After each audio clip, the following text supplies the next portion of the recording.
በሕማማት የተደሰተ ሰው በትንሣኤ ሊያለቅስ ይገባዋል ይላሉ 318ቱ ሊቃውንት በፍትሐ ነገሥት ሲናገሩ። ድግስ የለም በዚህ ሳምንት። ይህን ሁሉ አስበን ከጌታ ጋር የምንታመምበት ሳምንት ነው። ከክርስቶስ ጋር የታመመ ሰው ከክርስቶስ ጋር ይነሳልና።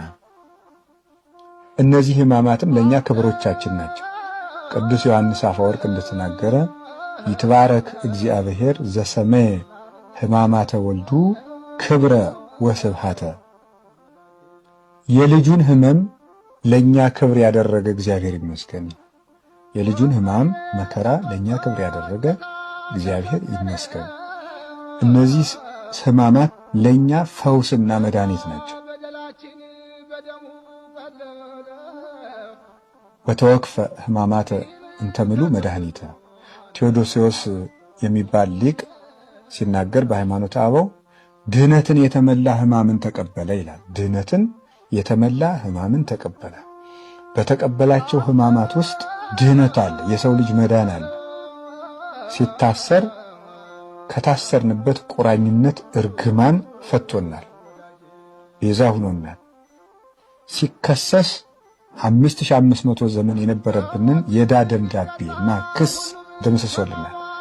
ወደምሰሰ መጻፈ ዕዳነ፣ የዕዳ መጽሐፋችንን ደመሰሰ ብሎ ቅዱስ ጳውሎስ በቆላስይስ መልእክቱ እንደተናገረ ደብዳቤያችንን አጥፍቷል። የአይሁድን ግርማ ወይም የሚያስፈራ የሚደነፋ ፊት በማየቱ ያጋንንትን ፊት ላየንበት ዓይናችን ቤዛ ሆኖልናል።